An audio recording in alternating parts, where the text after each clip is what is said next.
Hello and welcome to episode number 46 of the Wise Guys Podcast. I'm John Tortorelli with my co-host Brandon Capizzello, and today we have much to discuss in the NBA world, starting off with the Brooklyn Nets, who are now riding high on a 3-game winning streak. Then we're going to shift gears over to the Los Angeles Lakers. Is LeBron still a top 10 player? Will he be able to change his slow start to the season? And then we're going to discuss some of the slow starts to the NBA, whether or not they are real or really just an overreaction by us NBA fans. BC, how are you doing on this Sunday morning in November? Doing good, ready to go. We got a full slate of football games going today, but we're here to talk about the NBA and some basketball. We are. And in this last week, Brandon, Kyrie Irving just outdid himself. I've always been a fan of Kyrie. I don't have any hate toward him. I don't dislike him. But he's also the vice president of the Players Association. He's one of the NBA's premier stars, a player with over 20 million social media followers, and not just followers, but fans that look up to him as one of the more influential NBA players given what he can do on the basketball court. He also plays in the largest Jewish metropolitan in the United States, in Brooklyn, New York. And this 2 weeks, or about a week ago at this point, a little bit over, he just decided to take it upon himself to share the link to a film, which basically is just laced with anti-Semitic messages and denies the Holocaust, according to those who did watch it. I don't have enough hours in my day to watch it myself, but I trust the people that did. Really, with Kyrie, he's reached a point, Brandon, where he's accomplished so much in such a short period of time, right? He comes to the NBA, number 1 overall draft pick, top recruit out of Duke. By the age of 24 years old, in the same summer, he was winning an NBA championship and a gold medal. And in the years since, he's really just been doing soul searching, kind of finding what his identity is, his ancestry, and I have respect for anyone that does that. But for Kyrie Irving, the utter lack of self-awareness and responsibility is mind-boggling. I did look up to him as a kid, but he took no responsibility for his mistake. And it's totally okay. We all make mistakes. I make mistakes. You make mistakes. Everyone does. And for Kyrie, what he did was just wrong. It was distasteful, and it was just really improper, unnecessary. And he was suspended 5 games at minimum by the Brooklyn Nets for the simple reason he could not acknowledge, hey, look, I screwed up. And better yet, he couldn't just say, I was wrong. He had to say, hey, look, I'm sorry to have caused pain or have hurt anyone's feelings. He just couldn't take responsibility. And when I look at this Brooklyn Nets team, Brandon, it's very obvious. It's over. The show is done. The lights, the stage, it's dim. It's over. Kevin Durant is a top 5 player in the world. And when you look at this Brooklyn team, which has been without without Kyrie and Ben Simmons, who's dealing with an injury the last couple of games, KD is just boosting his trade value at this point, right? Last year it leaves a bitter taste in our mouths with that Boston series. The fact of the matter is, KD is a superstar, and for this Brooklyn franchise, they have to rebuild. I'm going to kick it to you. I don't want to come down with a hammer on Kyrie Irving, but I want to. This is the question: has he played his last NBA game?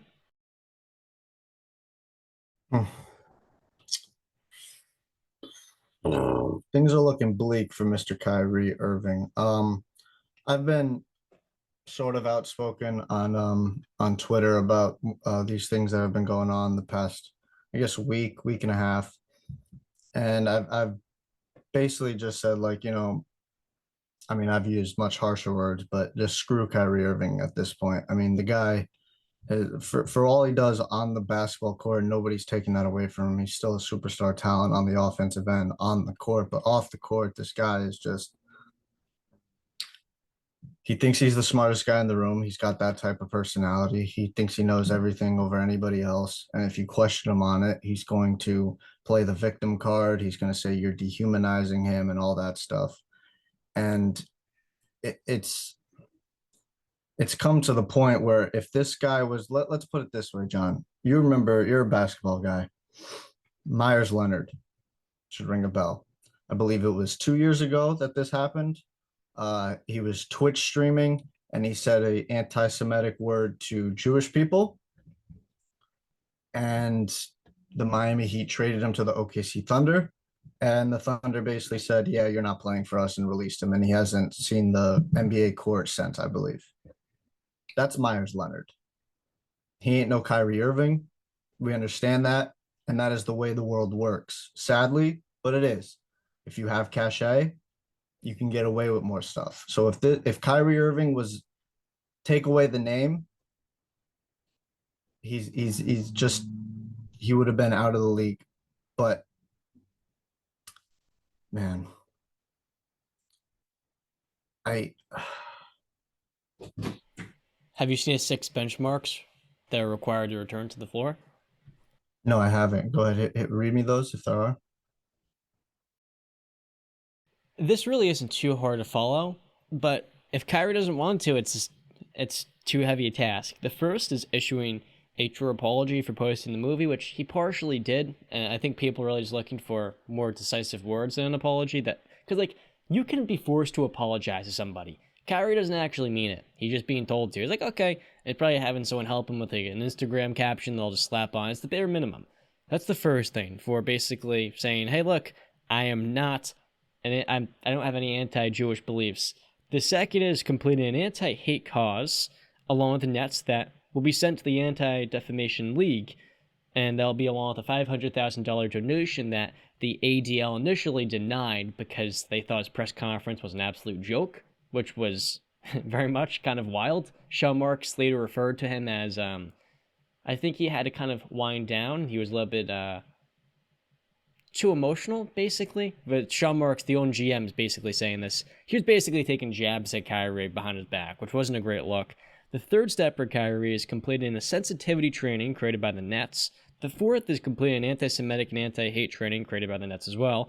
The fifth is meeting with representatives from the Anti-Defamation League and Jewish community leaders in Brooklyn. And the last is after all those benchmarks, he's going to meet with the Nets owner and Joe Tsai and other franchise officials to prove he understands how this isn't a good look. Number one, but not even this is not right. Like, it's terrible to do that in the first place, and just him taking some level of responsibility that this won't happen in the future. Yeah. What I was going to get into is just the fact that he it's really the cachet. So when you ask, is this his last game? I don't think so because it's Kyrie Irving. If he was any other player or any other lesser player, I should say, it would probably be his last game because you're not going to stand for that. And it's sad. I was going to bring up the fact, thank you for bringing it up, that the foundation that I think Joe Tsai and Kyrie Irving were going to donate $500,000 to, they denied the donation because they didn't, like you said, they didn't believe there was one, there was no apology, and two, it felt like he was doubling down on everything, and that's 100% true. And the apology he did give, first off, it's a load of crap. It's a load of crap. I mean, I don't know if I tweeted this out, or I deleted the tweet, but to me, it just like after all this, right? You had ample amount of time to apologize live during media sessions, during press conferences, all that stuff. You chose not to. You chose because actually not chose. We shouldn't even use it. You were forced. We all know the facts. You were forced to apologize on Instagram. You send an Instagram note or whatever it was, a written message, basically. You know what that's compared to? That's like breaking up with a significant other over text. Or if you hurt somebody like in a bad way that you know very well, and you don't apologize them face to face, you send it over text. Like, really? That's a load of crap. So I don't buy his apology, and I don't think anybody should. He didn't mean it. And yeah, it's a sad affair because it's just he all the stuff he said. It's just it's ignorant. It's very ignorant. Like it honestly, it's shot. We all call this guy an intelligent man, right? Everybody calls him an intelligent man. And I think a lot of that has to do with the way he speaks. He's very articulate, and also because he went to Duke. I should remind everybody he went to Duke for not even a year. All right, maybe two total semesters, probably. We're gonna like, come on. He was digging the biggest hole I've ever seen in that press conference. Just Yeah, it's bad. totally incoherent when they would Yeah. ask him, "Hey, Kyrie, like, why do you believe in this? Whether it is the world be flat, the vaccine, or this, I don't have a problem with what you believe and believe in whatever you choose." But when Kyrie Irving then promotes this and it becomes kind of propaganda because a lot of people out there just take his word for it because they love him as a player, all of a sudden you're misguiding thousands to millions of And fans that are a younger audience. and here's the thing: the promote thing was the big word I think with Kyrie, because he's slick with it. You know what I mean? He's very slick with his words. That's why he never apologized in those press conferences. He always said, "I didn't mean to cause any harm. I do not have anti-Semitic beliefs." He actually specifically said when he was asked point blank by a reporter, "Do you have any anti-Semitic beliefs or do you believe in this type of stuff?" He said, "I cannot be anti-Semitic if I know who I am." You know what that sounds like to me, John? That would sound like if us as white men came on here and said, "I can't be racist because I have a black friend." Are we freaking kidding me right now? You can't be anti-Semitic because you know who you are? That it's the slickness with his words. Like, I, I'm really tired of Kyrie Irving. I've been tired of him for a very long time, and he just like you said, he keeps digging himself this hole. I mean, you make your bed, you gotta lay in it. And at this point, I don't know what his future holds because, like you said, it's a minimum of 5 games. It's probably going to be more when they meet on it because I don't think behind the scenes he's going to backtrack. I think he's going to double down. I really do. And Pretty I bizarre mean, thing to double down on. yeah, but he is a bizarre person. Like this is what's like for somebody who considers themselves so self-aware and everything that going on, very intelligent. You have no idea what's going on around you, unless you're just trying to cause, stir some stuff up for no reason. Now, fortunately, this is a sports podcast. So this right here, Yeah, Brandon, is going to blow you away. This right here is Kyrie Irving's timeline as a Brooklyn Net. His first year at the team in 2020 was really a redshirt year without KD. He undergoes shoulder surgery and plays in a grand total of 20 games. Probably could have returned for the NBA bubble, but didn't want to. And hey, he did donate a lot of money to WNBA players who didn't want to go to the bubble themselves. But ultimately, his first year in Brooklyn was thrown away. but we also should mention even during that bubble, he caused him problems because he blatantly said like people should not go to the bubble. And he knew, and you just said when we kicked the show off, John, right? He's the vice president of the NBA Players Association. So he knew full and well that saying that and getting people to do that can void everybody's contract. So they're not getting paid. He did that blatantly and knew that. But continue, John. And just for clarification, there's 3 different vice presidents: him, Malcolm Brogdon, or 4: him, Malcolm Brogdon, Jaylen Brown, and Bismack Biyombo, I'm pretty sure.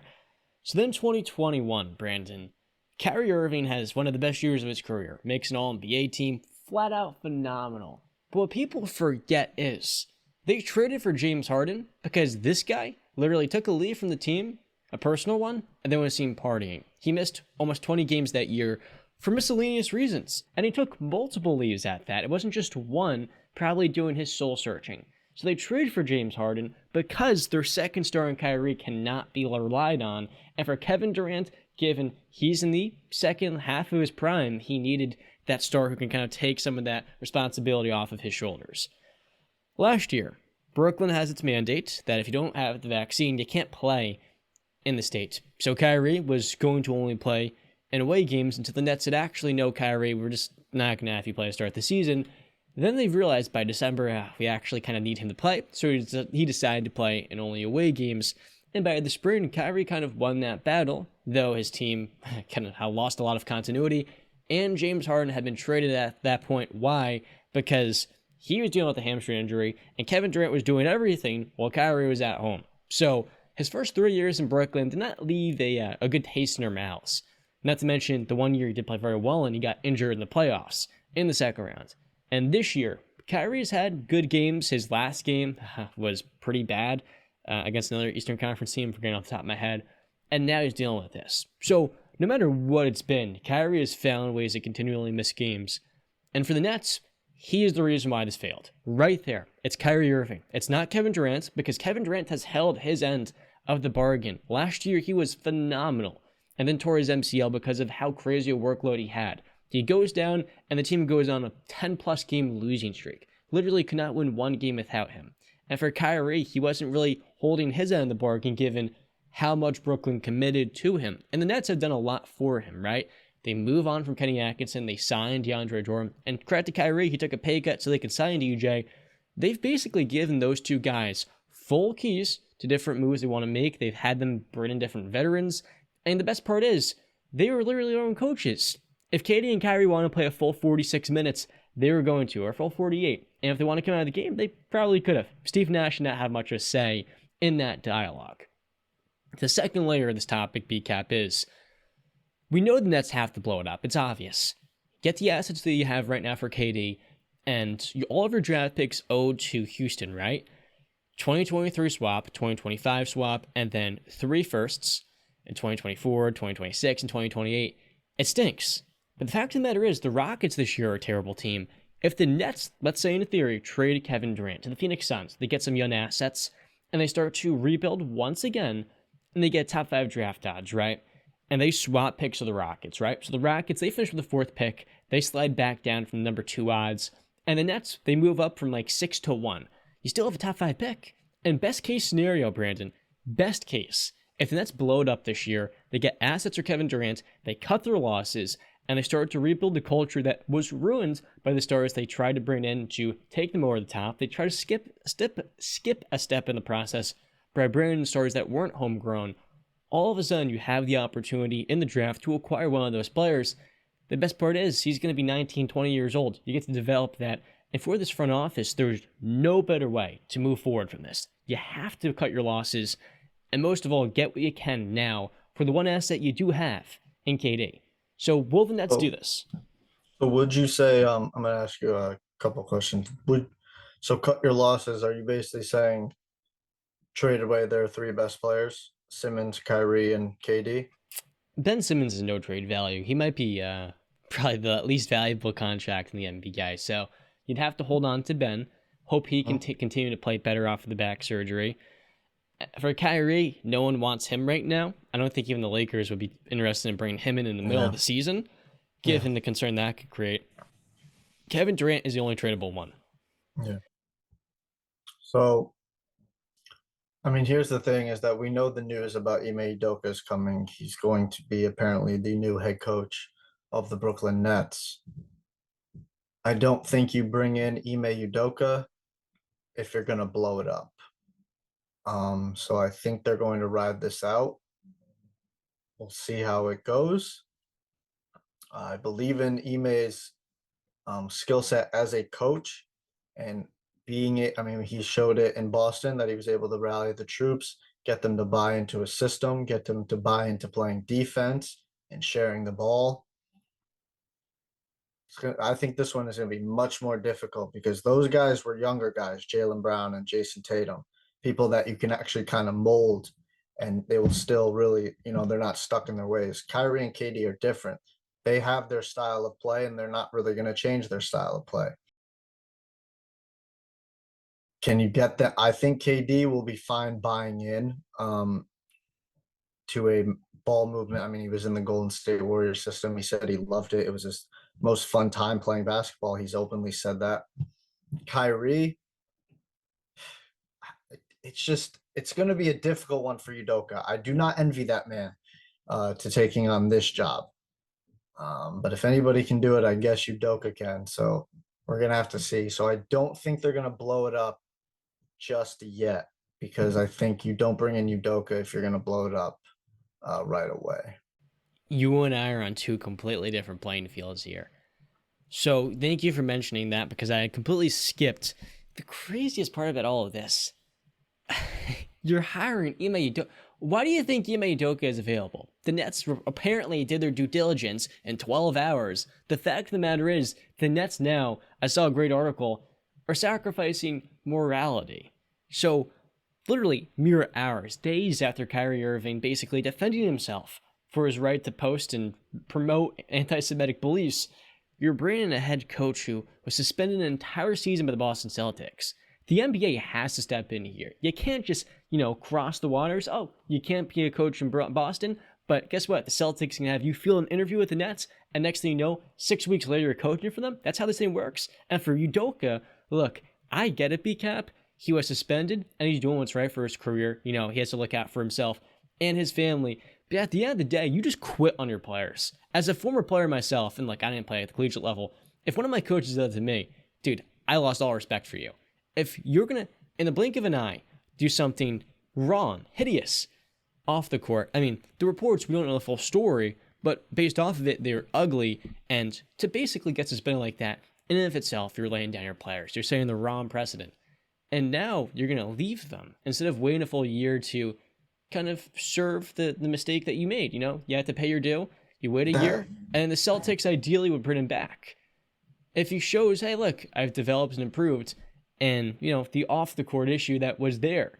And I think for the Nets, you're Brandon Udoka, but fellas, Ime Udoka's not fixing anything here. What do you think Ben Simmons is going to do when Ime calls him out in a press conference? The same way he did Marcus Smart, because, look, I love Ben... okay, that's not true. I like Ben Simmons, but he cannot handle that. He doesn't care as much about the game of basketball. And so if you think this Nets team is built for a guy like Ime Udoka who's brash and honest, I'll be honest, I think they're going to crumble. And for Ime, he's going from a great situation in Boston to a bad one in Brooklyn. Yeah, no. Couple of things that I think that we disagree on. First off, we don't know the full story, right? We know only what has been reported. From what I've seen, it was like I said, I think we talked about it a couple of months ago or whatever when it first happened. It was a consensual relationship with a employee of the Boston Celtics. Now I think there were some other reports that he made advances, I guess, before the relationship, or he did things that could be seen as sexual harassment. I believe that was in one report. But again, we don't know the full story. From everything that I've heard, the Celtics were not eyeing him to come back. They were going to cut ways with him, and that's why they gave him the opportunity. I don't think if you were going to bring him back, John, I don't think you give him an opportunity to field other jobs while he's suspended for a year from you. This whole thing just seemed, I don't know. There's a lot of stuff that hasn't come out yet about it, and maybe it will come out, maybe it won't ever come out. Maybe we won't know the full story, but I think maybe we can put 2 and 2 together here. And if Ime Udoka is coaching for the Brooklyn Nets in the next, I don't know, month and a half, I think we can put 2 and 2 together here and basically see that it wasn't as bad because if it was the major bad stuff that it could have been, he wouldn't even have a chance to, be coaching for the Brooklyn Nets. I think the NBA would have stepped in and they would have suspended him or banned him or whatever from the NBA. It was the Celtics that suspended him. So he can't coach for the Celtics for a year. That's why he's able to field the job in Brooklyn and take that and be able to coach. So again, the NBA will most likely do their due diligence. And when this signing happens, or as it's happening right now, probably they're doing their due diligence right now. And we'll see what comes of it. If he is coaching, I think that we can look at it and say, all right, that happened. And now we're moving forward with it. So listen, I agree with you that it's a bad situation to come into. Talk about two different visions of the lay of the land. Ime Udoka is completely brutally honest and brash and kind of says it to your face and will call you out. And KD's a guy who has burner accounts. Kyrie's a guy who will backtrack on everything and really doesn't want to be confronted on anything. And Ben Simmons has had his struggles in the past. Not a favorable position for Ime Udoka to be in, no. I don't even think it's KD. I think it's a matter of culture setters that the Nets sorely lack. And you're right on a lot of those comments. I think for the NBA, they still could step in and potentially discipline Udoka, because I think depending on how severe the situation is, they have full autonomy to do so. This episode is brought to you by our friends at Best Amp. Today is Sunday afternoon, and one of the best parts about the day is watching football, of course. And if you want to get a stake into the game, you want to bet on the games, you want to know what the market is, you want to get the best available odds, and oftentimes that can be a time-consuming endeavor. And that's what Best Amp is here to help you with. If you want to see all the sports books in one single place, all you have to do is download the Best Amp app, which is totally free, and you can sign up for a variety of sports books so that they can provide you the best odds so you can maximize your returns. To go along with that, Best Amp also features other tools, such as a bet analysis tool to get constant updates on how well you're performing, but also the accounting tool so that you can track all of your bets in one single stop. So join us in the Best Amp app. Link is in the description, and use our referral code at WISEGuys. That's WISCGUYS. Thank you to Best Amp for supporting our show. And as always, let's get back to it. I believe LeBron James is the greatest player of all time. Just my opinion. The greatest player I've ever seen at the very least, all right? And so far this year, he has played the worst basketball of his career. He has shot 20% from three-point range, below 40% from mid-range. He's struggling to finish at the rim, and most of all for LeBron, in his age 20 season, his game more than ever is predicated on jump shooting, right? He's not going to break you down one-on-one and get by you off the dribble. He can blow by you, and he has the grown man strength to take advantage of mismatches on the offensive end. And in transition, he can still be a battering ram if you try to get in his way. But in the half court so far this year, the jump shooting has been nothing short of abysmal. The finishing has taken a huge step back. And for all of us, we're watching this version of LeBron saying to ourselves, this is not what we've seen in the past. Is this him just kind of taking it easy? He was dealing with an illness earlier in the week that had him stuck in bed for a couple of days. But beyond that, he looked poor before then as well. My question for you is, this is crazy to say he's even still in the discussion 20 years in, literally 2 decades. Is LeBron still a top 10 player? And if you say yes, or if you say no, I'm going to list off players to you, and I want you to tell me who is the better player. And to kind of clarify, by the end of the season, projecting what we have seen so far and what we can expect, who will be better and foremost, to give LeBron some time to ramp it up.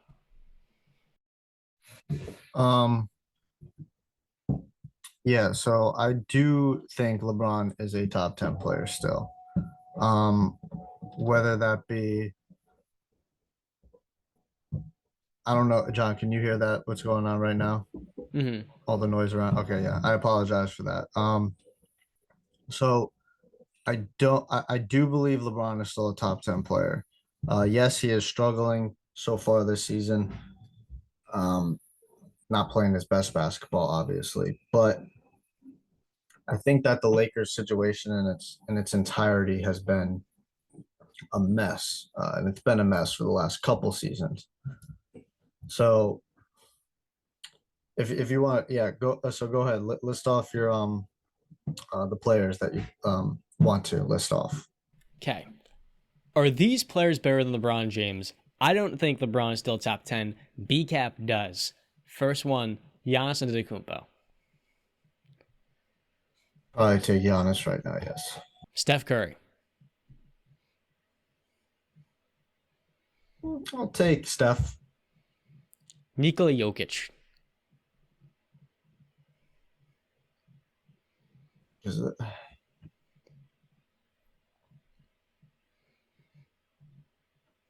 I'm gonna take LeBron over Jokic. I'm easily taking Jokic. Next one up, Luka Doncic. Yeah, I'll take LeBron. Kevin Durant. I'll take LeBron. Joel Embiid.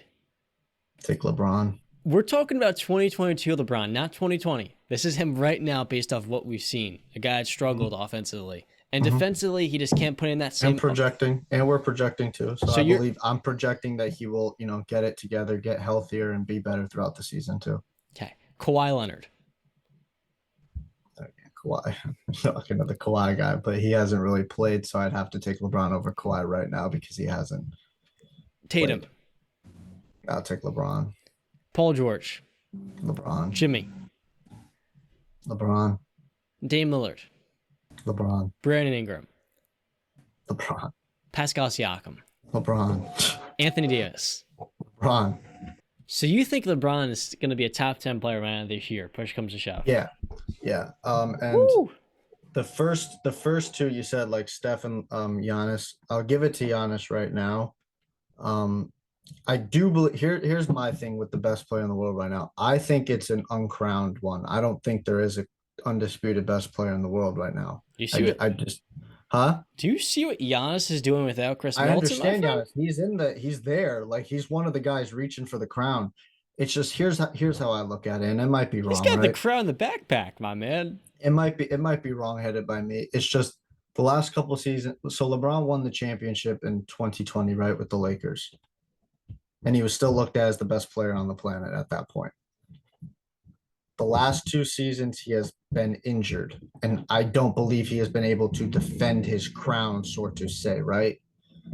So that's why I say I think the crown is it's an uncrowned one. I think that somebody has to go in and really take it. Because even if we look at Giannis, won the championship, and then the year after, what happened?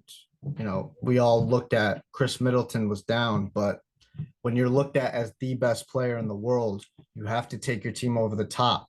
And when we look at LeBron back in the day, right? Kyrie going down, Kevin Love going down, still able to make runs and win games. So right now, I just say that I believe. Go ahead, John. You look like you have something that you want to say. What more could Giannis have done in last year's postseason? Won the game. Okay. So, Brandon, I felt like Giannis put on a masterclass against the best defense in the East.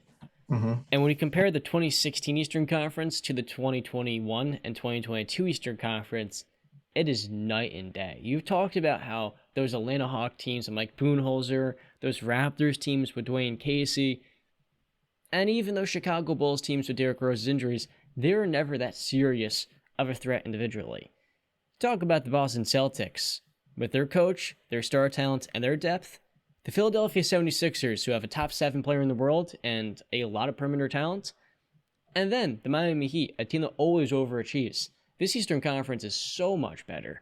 And so for LeBron in those years, sure, he was able to, take advantage of, the Dennis Schroeder / Jeff Teague point guard, those Hawks teams, they were decent with Al Horford, but they weren't really spectacular in the postseason. This Eastern Conference is one where Giannis has been definitively the best player, and in the postseason, he has been even better in the regular season. What we're watching right now is one of the greatest peaks in NBA history. For the last 5 years, he has averaged 29 points, almost 13 rebounds, and 6 assists. And in last year's postseason, he was averaging a good amount of assists in spite of his teammates not being able to make 3-point shots. In the playoffs, especially now more than ever, the league has never been more talented. When Drew Holiday is being asked to do everything, defend the best guards in the game, score 20 a night, run your offense, he can't do that. And for Giannis, he had no support in shot making. That's ultimately what really unlocks his entire game. When you have teammates that are just coming off of ball screens and opening up the floor from 20 feet, and then you have Giannis with more one-on-one opportunities, and defenses aren't packing the paint, it's less congested, dude, he is by far the most dominant player in the world. And defensively, the guy right now, along Brook Lopez, is leading a historically great defense. With that starting 5, the Bucks this year are averaging 85 points allowed per 100 possessions, which is historical through 10 games. Yeah, no. Now, listen, I don't want it to come across like I'm, slighting Giannis. I'm one of the biggest Giannis fans out there. Years ago, before he really reached his peak, I said that Giannis will eventually become the best player in the world. I truly believe that when LeBron started to come down, or he was retired at that point. And I think that we are leading to that point, and I think that that point may have come by the end of the season. We'll see how the season plays out. Still got a long way to go. Again, I'm not saying Giannis is out of the conversation. I'm saying Giannis is right there. Like there's a couple of guys that have their hand right there reaching for that crown to be crowned the best player in the world. And he's one of those guys. And maybe he's got a leg up on everybody else. But again, it's still a competition, and we're gonna have to see how this season plays out. And at the end of the season, maybe my information and my opinion will change. I have no problem admitting that. But I will say that LeBron's not in a very favorable situation right now. His teammates. I look at Anthony Davis, even how well he's playing. It's just too often this guy walks around like he's 80 years old, man. Like after a dunk or a rebound or a block, he's bent over grabbing his back. And it's like, come on. Like, I know you're hurting, right? But it's just at this point, you were supposed to be the guy, right?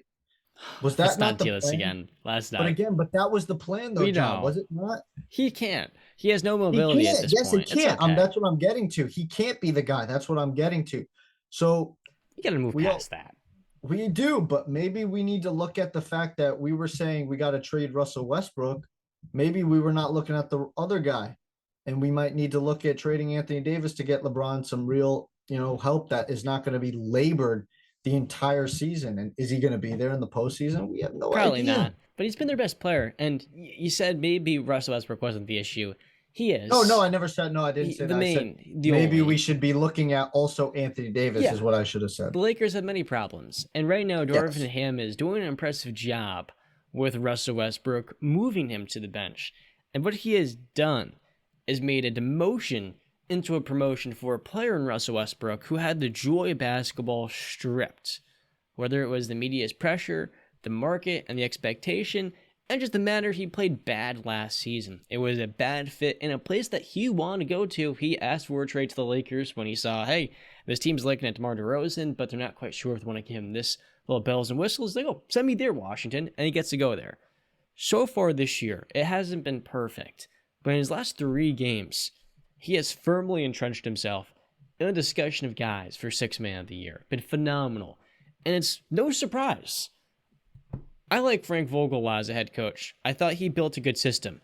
But what separates good and great head coaches are the ones that can press the right buttons. The ones that know when to, toggle between the proper lineups. And Darvin Ham has not perfected this 8 games into his coaching career.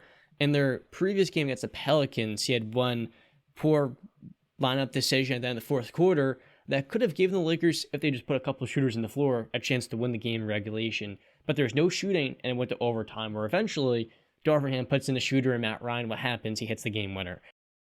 Darvin Ham right now is doing a phenomenal job with Russ. And defensively, the Lakers this year haven't been perfect. They had a bad game in their last matchup against the Jazz. But how else do I say this? Russell Westbrook is balling on the second lineup. You put him with the team's best transition player, Lonnie Walker, who's just flying. He's got the cool nickname. Then you put him with Austin Reeves, the connector piece. Reeves could be a little bit more aggressive, but really, he's a young wing that takes nothing off the table and can occasionally knock down a jumper. Then you have Matt Ryan, the team's best shooter. He's going to limit you on defense, but he spaces the floor. And Anthony Davis, who is far and away their best pick and roll partner for Russ. That second unit is perfect for him. They have a little bit of shooting, decent defense, rim protection, and star power for Russ. If he finishes this year with the same averages he posted in the starting lineup, his impact will be far more significant because his minutes are going to be staggered with LeBron James, and the closing minutes of games, the Lakers are going to have more spread out look. Russell Westbrook is best with the ball in his hands, and we all know for the Lakers to succeed, they needed a bench spark, they needed wing talent, and really veterans to buy in. And 2 of those things right now are being solved. The third B cap is really just wing talent. They have no shooting in the starting lineup. Patrick Beverley, he's not that good. He never was that good. He can, hustle and set a good tone on defense, but he's not your go-to guard. And for the Lakers, if they can just make a trade for even an Eric Gordon, a Bojan Bogdanovic, an older veteran that, hey, look, they're going to be making $20 million a year, so there's risk here if one of them has an injury, given where they're at in their careers.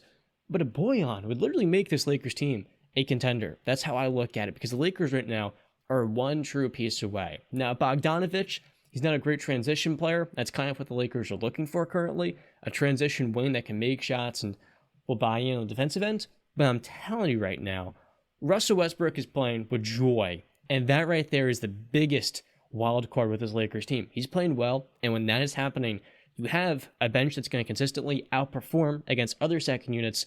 And so long as LeBron James can start making some jumpers, the defense should be top 10 and the offense can be semi-passable. And I feel like at the deadline, they have 2 first-round draft picks in the next 7 years. They're going to have the opportunity to make a trade. And whether or not they pulled that, so ultimately, whether or not Anthony Davis does stay healthy. So it is a full circle thing. If AD is healthy, they make a move.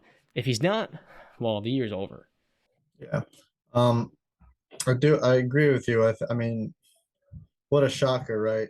How I don't know how many people have been saying it for how long. Westbrook, you should be coming off the bench, and finally accepted the role, and look at how it's actually producing. Nobody was trying to slight Westbrook by saying come off the bench. They were saying it's a better fit for you to be running the second unit so you can do your thing. You can be Russell Westbrook. And he's basically still getting starter minutes. I mean, it's not like, and even in certain points, they're putting him in the closing minutes now. Darvingham is.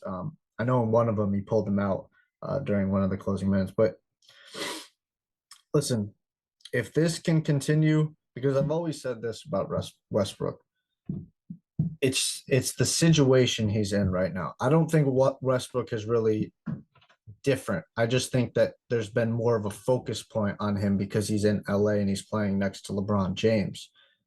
So everything is more highlighted and looked at under a microscope.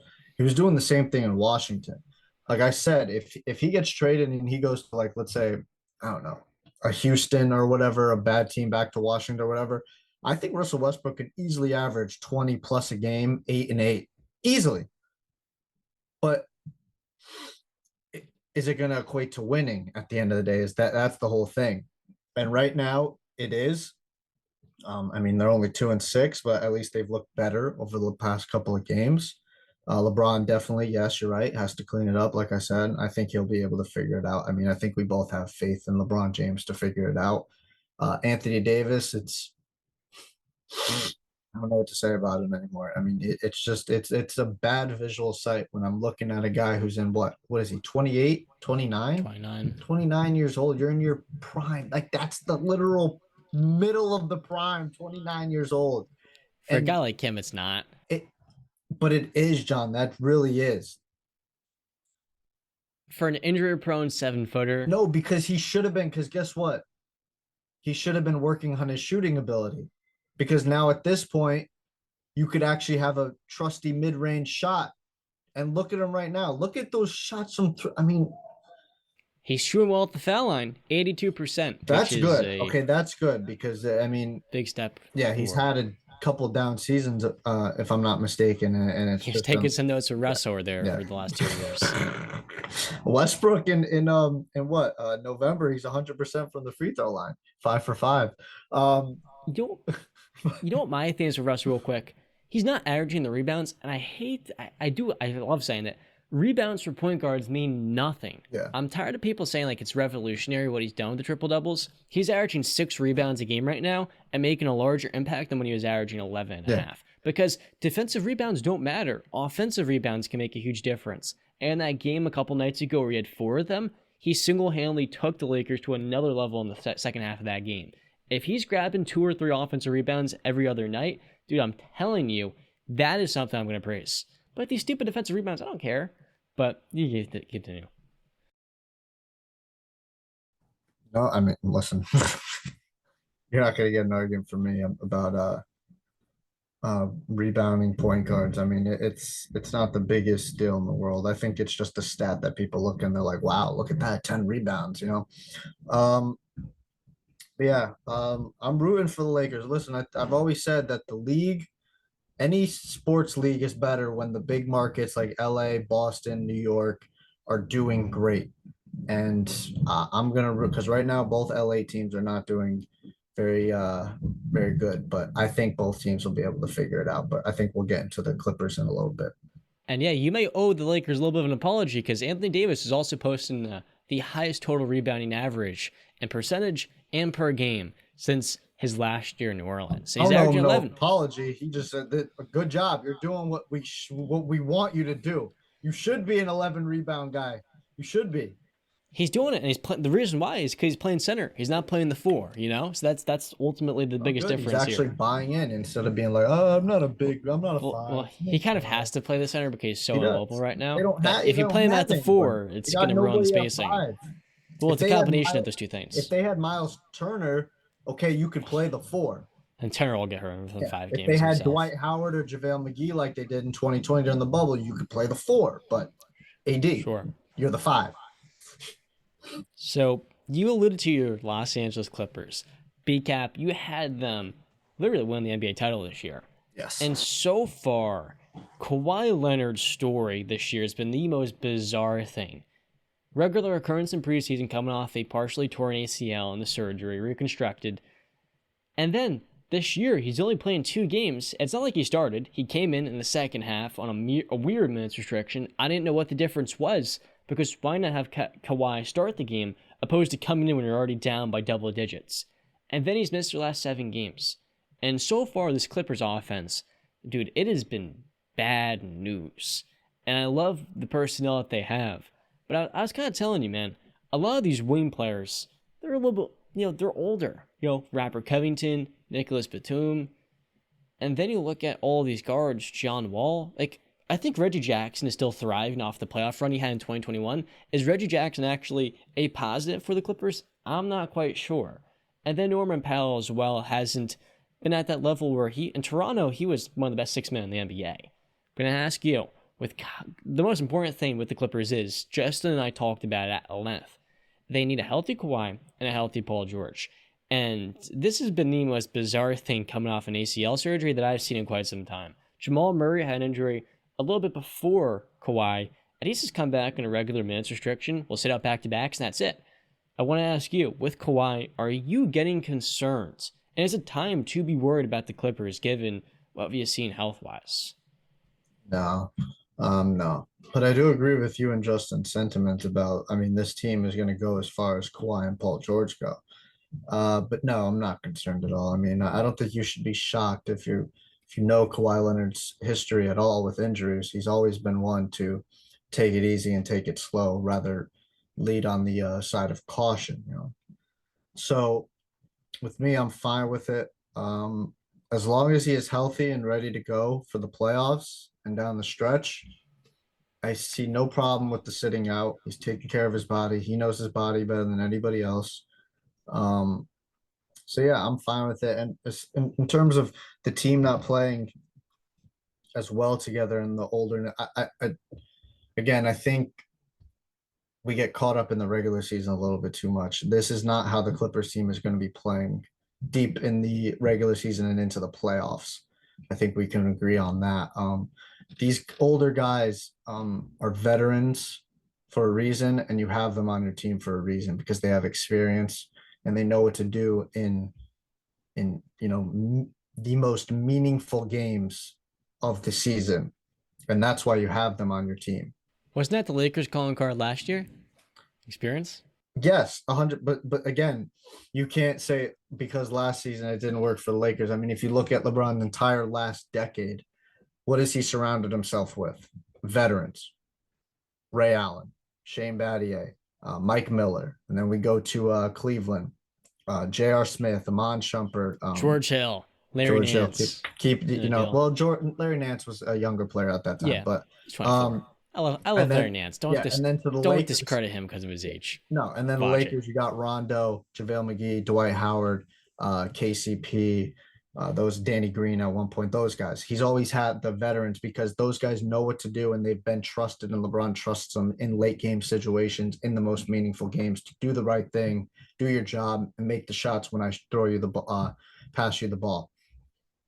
So with the Clippers, I'm perfectly fine with it. Listen, I don't take a lot of stock into the regular season. I never have, and I really never will. They can try this tournament BS that they're gonna put on probably next year, I think, but I'm not buying it. It's all about late in the season. It's all about the playoffs for the NBA, just like the NFL. So for me, I'm not going to put too much stock in it. They're fine. The only thing that I will worry about is chemistry and being able to create the chemistry, because I think that was one of the biggest things with the when Paul George and Kawhi first got to LA, was that they weren't playing that much together, and a lot of people kind of use that as that's why they're not performing that well deeper in the season into the playoffs, because they haven't had a lot of continuity together, and the team plays different when they're not on the court. Now when they're on the court, they're going to take a bunch of the shots, so now other players have to do other roles and do different things than they're used to throughout the entire regular season. But I have full belief in Ty Lue and the system and culture he has set. And again, I'm a major Kawhi guy, and I think Kawhi is going to be able to figure out what he needs to figure out. And I think he's going to be healthy and ready to go for the playoffs. So let's tack this head on. There's two different reasons why Kawhi is missing an extended period of time in November. A, the Clippers are erring on the absolute side of caution, or B, this is a serious issue where, dude, he's just not ready to go, and there could be a setback here in his recovery. And if you can't play every other night in the regular season, how are you expecting you to play in 5 months, 36 plus minutes each in every single playoff game where you only have one night off? So that would be for you. Well, I don't know, because I don't know the inner workings of the Clippers thing. I do know that, and you could take this with a grain of salt, but before the season started, if I'm not mistaken, Skip Bayless said that a source close to the Clippers and Kawhi Leonard said that the knee rehab and whatnot is not going according to plan, and that he was even shocked to see Kawhi even be on the court to start the season, because I guess whatever he was hearing is that Kawhi might not be ready until January or February of next year. So again, you could be right on that it's more serious than we thought, and that he does need more time. I don't know. I wouldn't be surprised if that's the case, because again, we all know Kawhi's history. When he says his body's not feeling right and it's not reacting in the way that he thinks and expects it to react, you kind of just have to listen to him, because he's not going to play. I mean, we saw what happened when Tony Parker called him out when he was playing for the Spurs, and he basically said, my injury was way worse and I came back and I contributed for the team. That was a direct shot at Kawhi. He didn't like that. I don't think any teammate would like that you would say that out in public and not just straight face to face. But again, I don't know. I would say, if I had to guess, I think it would just be they're siding on more of the caution side. That's what I would guess. I hope so. But Mm-hmm. so far, through 9 games, this is kind of insane to me. I know Kawhi is only playing 2 of these matchups, but the Clippers have the 30th ranked offensive rating. And it really just is a matter of, you have a lot of different parts, but we don't know how these fit. And kind of like in the 2020 season, the bubble year, Tyronn Lue is going to have to take this entire regular season, which Doc Rivers failed to do this, to figure out the perfect lineups, because it's a different team. A lot of new veterans being thrown into the mix. The next team, PCAP, you got 2 more, is the Golden State Warriors. So far this year, they've had one of the best starting lineups in the NBA, and Steph Curry has been firmly in the MVP race. But they've yet to win a road game. They're actually the 13th seed at 3-7, and their bench has been bad news. The Warriors right now are doing something that could revolutionize the NBA. They're trying to win an NBA championship while developing young talent. You have a 19-year-old in Jonathan Kuminga, a 20-year-old in James Wiseman, 2 former top 7 picks, and then Moses Moody, Jordan Poole, a lot of young guys that are coming off the bench. And so far this year, it's probably been the worst bench in the Western Conference. It's why they're losing games. I'm going to hit it to you. Have you overrated the Warriors? At this time last year, they had veterans. Now they have young, inexperienced players who don't look good at all. Yeah. No, I don't think that we're underrating them. I think it's another thing that they're just going they're finding their way, in my eyes. Steph has looked very good. Draymond's doing Draymond things. Clay is still working through it, and I have full belief that he will be able to bounce back to what he, at least somewhat of what he once was. The younger players, again, it's going to come with the territory. When you have these younger players and they're not as experienced, you're going to have growing pains. And they're kind of just putting them out there, putting them through the fire and seeing how they react, seeing who's going to be there late in the season that they can trust, who's going to be there going forward for the future of the Warriors. So all these guys need to step up. The guys you said, Moody, Kuminga, Poole, and Wiseman. That's the young core really right there. So those guys need to take their step forward. I know everybody's on Jordan Poole's, you know what? He got the contract extension. He has looked good at times, but he's also looked very bad at times. And again, he's only 23 years old. They're putting a lot of pressure on him. So for me, listen, Jordan Poole is no Klay Thompson in his prime. Okay. Jordan Poole can give you an offensive load and a much better off the dribble game and driving to the hoop. He can do that better than Klay Thompson. That's fine. But defensively, he's nowhere near what Klay Thompson was. So if you're asking him to play major minutes with the Steph Curry, that's going to be cause for trouble because now your two guards are going to be a liability on the defensive end and can get attacked late in the season and into the playoffs.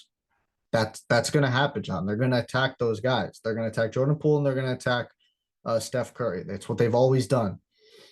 Teams that face the Warriors, they want Klay to get switched. They want Draymond to get switched off, and they want to go after Steph. And now Jordan Poole's on there, so that was the whole thing with the Miami Heat. I mean, people wanted, and me included, wanted Duncan Robinson, the hero, to be on the same at the same time.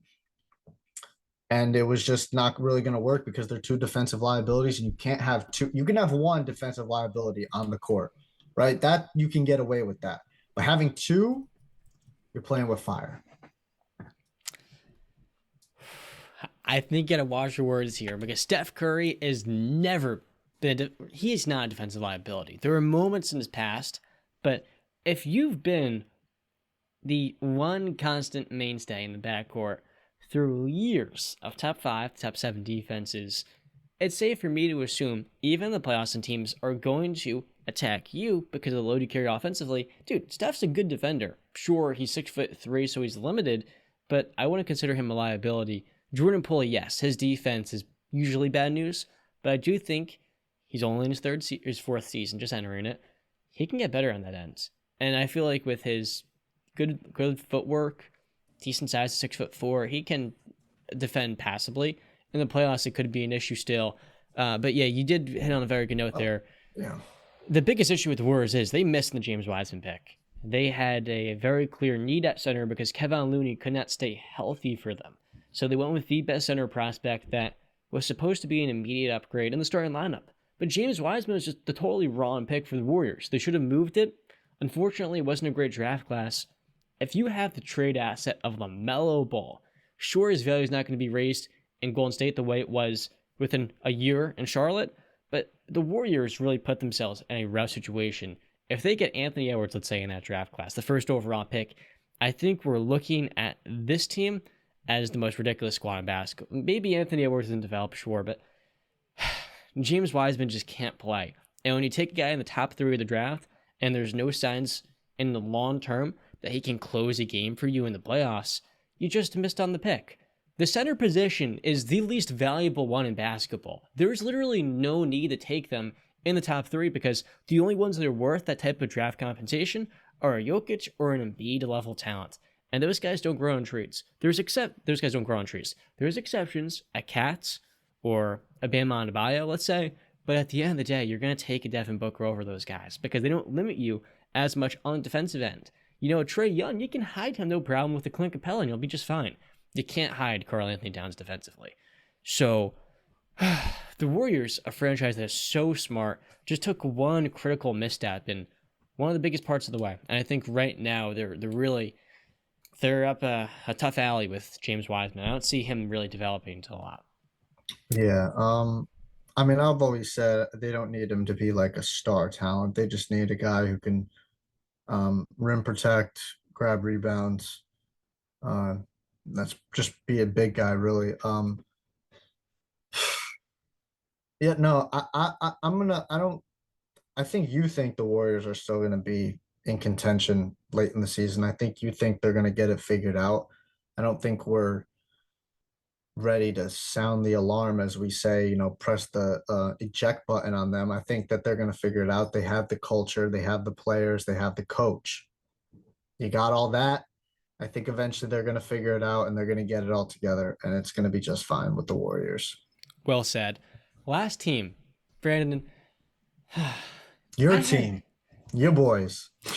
coming into this season, I predicted the Minnesota Timberwolves with Rudy Gobert replacing Jared Vanderbilt to take a leap from playing to the number 1 overall seed in the Western Conference.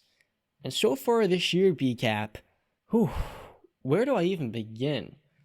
You guys said the biggest X factor was D'Angelo Russell, and D'Angelo is not the right fit for this team. They need a guard who can activate Rudy Gobert offensively. Right now, they're kind of exploring what Rudy can do on the offensive end, and the combination of Jaden McDaniels, who offensively needs the rock feed to him, he can, make plays as a cutter and offensive rebounder, but you need a point guard that's going to feed him. Rudy Gobert needs a guy that's going to feed him. Anthony Edwards needs driving lanes, which are being clogged by 2 big men. And Karl-Anthony Towns needs an open lane because what makes Karl-Anthony Towns such a special talent is not just the 3-point shot. It's the ability to pump fake and drive down the lane. And against opposing centers that are much slower, that's an easy bucket oftentimes. And then he can just batter some smaller foe that's going to try to get in his way at the rim. When you have Rudy Gobert standing underneath there, it clogs the entire offense. And what was supposed to be a great unit, given the firepower and star talent, the name value, the reputation, it's been below average this year. The defense has been very good because of Rudy Gobert, but part of Rudy Gobert's drawback is, and you are not a big Rudy Gobert guy, for as good as he is defensively, he's going to limit you on the offensive end. He's going to make you kind of reshape what your mold can be. And the Jazz still had the best offensive rating in the NBA last year in spite of that. So it's clearly not that self-limiting in the regular season, but in the playoffs, it very much is. The Timberwolves just, to me, have not the right personnel for this thing to work. Initially, I thought D'Angelo was going to have a very good season, and he's just not been a good enough playmaker, and D'Lo does nothing consistently. Not a consistent 3-point shooter. He's not going to get to the lane. He's not going to create easy advantages for himself or his teammates. And then the NBA took out the rip-through move, which he had kind of taken from Chris Paul's game, which has only made it harder on him to get to the foul line. And right now, I'm saying to myself, the T-Wolves need to make a trade. They need to find a true point guard that can run the offense and kind of like a Malcolm Brogdon, but one that is reliable. That is the missing potion for the squad. Defensively, they're going to be good, but there's also issues there with Karl-Anthony Towns playing around on the perimeter. It's just not where he's built to play. And right now, they're at 500. I'm going to ask you, what is your takeaway on the Minnesota Timberwolves giving up a king's ransom for a player, Rudy Gobert, who is declining on a huge contract? And was that the worst move of the last three off seasons? I wouldn't be able to answer that last one because I'd have to, go back and Russell look. Westbrook. But yeah, that one's pretty bad. Listen, man, it's you had such big aspirations for this team, right? When you looked at it on paper and when you thought about it in your head, you visualized it, what it could be and what it could look like. That ain't what's happening on the court. I don't think I even ever brought it up, but it's smacking me in the face now, like how much of a bad fit it would be to put Rudy Gobert in there. I mean, it like you said, you hit on all the points. It clogs the lane, and it's hard for. I mean, if if Cat's gonna be down there, right, posting up, doing his post moves and whatnot, where's Rudy Gobert standing? He's standing at the 3-point line. All right, well, now the defender can just come right over because that's no threat. He ain't shooting no damn 3. And if he does, we're going to be clapping and going, yeah, shoot it. Did you see the other night? Yeah, I saw his complete whiff. I mean, top of the key, Cash Nasty. That was not it. But yeah, it's a terrible fit. It is. And like you said, it clogs the lane for Ant. He can't get in there because he's got 2 big men. And I forget who I heard this from. I think it was on TikTok. I was just scrolling, as people do nowadays. They just scroll. And a guy was saying, like, there are points where, not Anthony, Cat literally looks like he has no idea what he's doing on the defensive end because he's not used to being out on the perimeter.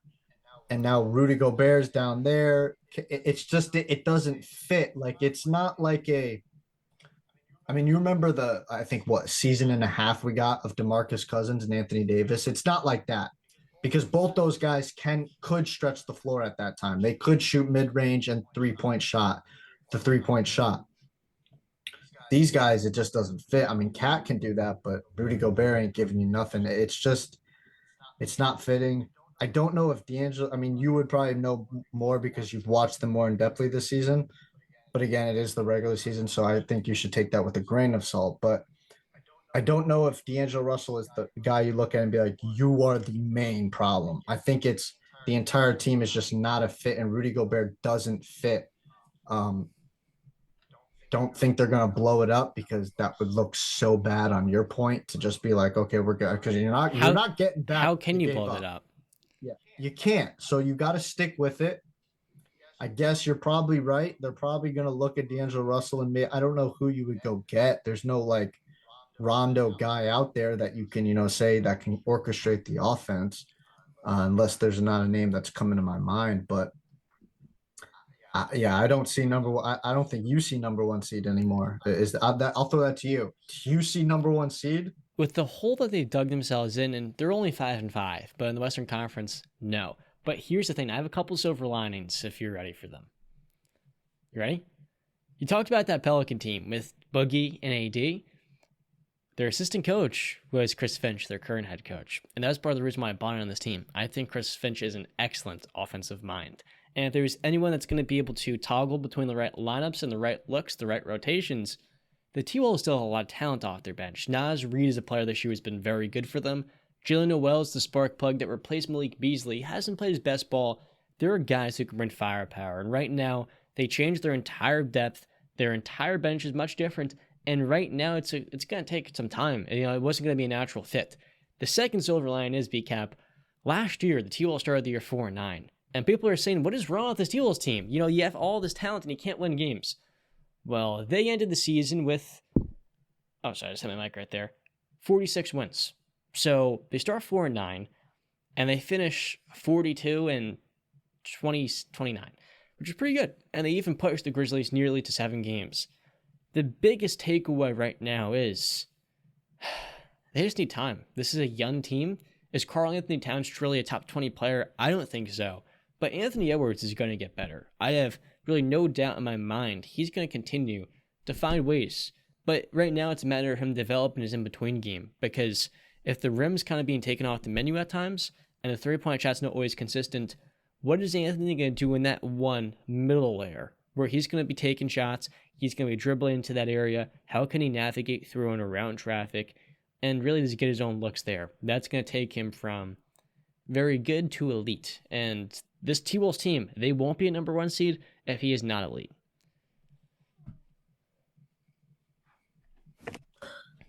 Yeah. I don't know. These Timberwolves. Yeah, I don't know much more to say. I mean, the Timberwolves are just really. Give him time. I don't see. I'll give them the time. I just don't think. I mean, listen, this team on paper it sounds good, and if you're playing NBA 2K, I mean, probably pretty good. Incredible lineup, right? Probably really good. Awesome. But this ain't a video game. This is real life, and people are going to be able to take advantage of you and your sets and who you have, the personnel you have on the court late in the season. Like I always say in the playoffs, I've said that like maybe 7 times this episode. Yeah. They're going to take advantage and they're going to have a lot more tape on you and what they can take advantage of. So it's not looking good for your Timberwolves. I don't think that they're going to be much of a threat in the playoffs, if I'm going to be honest with you. Hey, look, you're going to have to go through the Suns, who are rolling. The Blazers, even without Dame, they got blown up by the Suns last night. And then, of course, the Utah Jazz might be the best team in the world. So there's a lot of really tough teams out there for the T-Wolves to kind of work their way through. Okay, so now I'm going to list off to you my top 5 power rankings of the season. I want your quick reaction, and then we're going to get out of here and watch some Sunday football, all right? So, starting off, my honorable mention is the Memphis Grizzlies. So far this year, they've been without Jaren Jackson Jr., no Zaire Williams, and Ja Morant and Desmond Bane have been arguably the best backcourt on the floor together. There's a couple of other candidates. This Grizzlies team can never be slept on. They're still missing that second star, but in the regular season, this is an elite team with an elite coach, great depth, and a star in Ja Morant who is only getting better. But the biggest takeaway here is, dude, Desmond Bane, I've compared him to Eric Gordon on like steroids, but he's making $2 million a year. And Eric Gordon, before all those injuries in New Orleans, he was never at this level. Right now, Desmond Bane, he had 3 straight 30-point games just last week, and I'm looking at him saying, this was a player that fell to the 30th overall pick. There were so many contenders. The Lakers, the Jazz, the Boston Celtics selected him and then traded him and elected to keep Aaron Nesmith. Think about that. And 3 years later, he is a top 7 player at his position. So far this year, averaging 24 points, 4.5 assists, while shooting 47% from 3. It's only an 8-game sample size, but this is in spite of him playing to start the year with a back issue that was kind of re-aggravated from last season. His last 5 games, 19, 29, 32, 31, 38 points. That dude is a stud. Number 4 for me, it's got to be the Suns. I had them missing the playoffs coming on to this year, Brandon, but right now, this team is continuing to build off of what they did last year, and Devin Booker is playing the best basketball of his career. I think a lot of us kind of overestimated the type of effect, the type of relationship Monty and DeAndre Ayton had. This was a team that dealt with Robert Sarver stuff last year and broke their franchise record in wins. They're a resilient bunch in the regular season, and they have a formula that clearly works. Not saying they're going to win a playoff series. I don't think they will. But so far, they have to be given the acknowledgement. Hey, look, man, idiots like me had them failing, and so far, they're playing very well. Although I might admit, the Jazz did the same exact thing last year and then fall apart. Not the point. Number 3, the Boston Celtics. No Ime Udoka, no problem. The defense this year hasn't been at the same level it was. But look, at this time last year, the Celtics were below 500. Right now, Jason Tatum is an MVP candidate, and he's finding ways to win in every avenue, whether it's three-point shooting. Last night, they broke their team record in a single game with 27 three-point makes. This team has so much shooting, and when they get Robert Williams back defensively, they're going to get right back to that elite level. There's no question in my mind. Number 2, BCAP, the Cleveland Cavaliers. If I was wrong about the TWolves, I was right about the Cavs. And you know what? I don't care I'm taking my victory lap in November because I'm not backing down from this take. The Cavaliers are just an Evan Mobley leap away from being the best team in basketball. I know it may sound like an outlandish statement because what have they done in the postseason? But you look at Donovan Mitchell's track record, right? Perfect number 2. In the NBA, you need a top 5 player, right, to usually win a title. Evan Mobley right now is top 50, right? And he's in his second season. Can he, by the end of this year, be an all-star caliber guy? Because last year he was knocking on the door of that. I do think so. So far this year, that leap has not been taken. But Darius Garland misses 5 games to go on a 5-game winning streak. He comes back into the lineup, and that is the best backcourt. I was talking about Desmond Bane and Ja Morant. They're even better than that. And right now, they have probably the second best defensive front court, and Jared Allen, Evan Mobley behind, I don't know, the team at number 1, the Milwaukee Bucks. Man, oh man, oh man, Brandon. Brook Lopez might be playing the best basketball in the last 6-7 years. The dude is at 34 years old, coming off back surgery, and he legitimately is at the back end of the Defensive Player of the Year discussion through 3 weeks. The dude has been outstanding protecting the rim while making 3-point shots, and the Bucks surely missed him last year. So my top 5 NBA teams this year, BCAP. So far through 3 weeks, JT's NBA Power Rankings. Stupid light, come on. Number 5, Memphis Grizzlies. Number 4, Phoenix Suns. Number 3, Boston Celtics. Number 2, Cleveland Cavaliers. And number 1, Milwaukee Bucks. This run line is unbelievable, dude. It's absolutely killing me. Let me try it again. My honorable mention is the Portland Trail Blazers, but JT's top 5 NBA teams coming. This is JT's top 5 NBA teams through 3 weeks. Number 5, the Memphis Grizzlies. Number 4, the Phoenix Suns. We might owe them an apology. Number 3, the Boston Celtics. Number 2, the Cleveland Cavaliers, and no, they don't need LeBron James. And last but not least, the 9-0 Milwaukee Bucks getting off to the hottest start in franchise history. Mm-hmm. I like your list. I mean, I probably would put Boston ahead of Cleveland, but I understand you have your, Cleveland agenda this year, so you're going to ride that hard. Agenda? Listen, man, it is. I mean, you like them a lot, right? I mean, I shouldn't probably use agenda, but it's a team that you are favoring, that you put a lot of your word and your stock into. Like, you are basically saying, "This is my baby. I talked about it. I helped rise them up, and now I'm going to see it to the promised land." So I kudos you that. I mean, again, you did preface it by saying 3 weeks into the season, and it's a long NBA season. We still got a long ways to go. But yeah, I really don't have any much argument. The only thing I would change, like I said, is Boston over Cleveland. But I think it's a pretty damn good list. Yeah. What would your list be? Off the top, I know you probably didn't create one, but Yeah. just the same thing. Maybe the Celtics at number 2, but Bucks still at 1. Yeah, the Bucks undefeated 9-0. Boston number 2. Blazers I number would 3. say no. Get out of here with that. Wait, why not? The Blazers, you said? Yeah, No, not the Blazers. No. Dame is playing MVP level, and he's missed time. Jeremy No, Grant, because 2-game I would winners. go Milwaukee, Boston, Cleveland, and Phoenix can swap, and then I'd probably put Memphis right there. Dude, this Portland team is the best one in 6 or 7 years. You were very critical of them, man, but Anthony Simons has really stepped it up as of late. And if Yusuf Nurkic and Dame, this is a big if, are healthy, this could be a top 4 or 5 seed. It wouldn't be crazy because they have the most wing depth, and Chauncey Billups has done a very good job with his defense. That in the preseason looked really bad. This is really a de facto rookie season for him. I love what Portland has been able to do on the defensive end. And when you coalesce that with Dame's play, dude, I mean, you can't sleep on Portland. They're just a really good regular season team. And I don't know what the difference is between them and the Phoenix Suns. Actually, I do. The Suns just won 65 games. But generally speaking, right now.